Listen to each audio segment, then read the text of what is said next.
സാമൂഹിക സുരക്ഷയും ക്ഷേമവും മേഖലയ്ക്കായി 590.11 കോടി രൂപ വിലയിരുത്തുന്നു.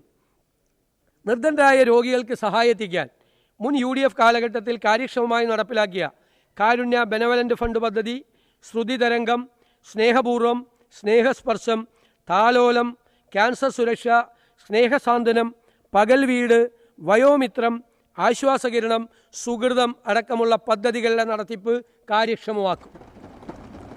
അർഹമായ സ്പെഷ്യൽ സ്കൂളുകൾക്ക് എയ്ഡഡ് പദവി നൽകാൻ നടപടി സ്വീകരിക്കും. ടൈപ്പ് 1 പ്രമേഹ രോഗബാധിതരായ കുട്ടികൾക്ക് ഗുണമേന്മയുള്ള ഇൻസുലിൻ നൽകാനും ബ്രിട്ടിൽ ഡയബറ്റിക്കായ കുട്ടികൾക്ക് ഇൻസുലിൻ പമ്പ് നൽകാനും കൂടുതൽ വെല്ലുവിളികൾ നേരിടുന്ന കുട്ടികൾക്ക് കണ്ടിന്യൂവസ് ഗ്ലൂക്കോസ് മോണിറ്ററിംഗ് സെൻസർ നൽകാനും നടപടി സ്വീകരിക്കും. ഇൻസുലിൻ പമ്പ് തദ്ദേശീയമായി നിർമ്മിക്കാൻ സർക്കാർ സഹായം നൽകും. മിഠായി പദ്ധതിയുടെ പ്രവർത്തനങ്ങൾക്ക് കാലോചിതമായ മാറ്റങ്ങൾ വരുത്തും. മിഠായി സാറ്റലൈറ്റ് സെൻ്ററുകളിൽ എൻഡോക്രൈൻ ഡോക്ടർമാരുടെ സേവനം ഉറപ്പുവരുത്തും. സർ, സംസ്ഥാനത്ത് സാമ്പത്തിക കുടുംബ ആരോഗ്യ കാരണങ്ങൾ മൂലമുള്ള മാനസിക ആരോഗ്യ പ്രശ്നങ്ങൾ വലിയ തോതിൽ വർദ്ധിച്ചു വരികയാണ്. ഇതിന് പരിഹാരമായി സോഷ്യൽ വർക്ക് പ്രൊഫഷണലുകളുടെ സഹായം ലഭ്യമാക്കും.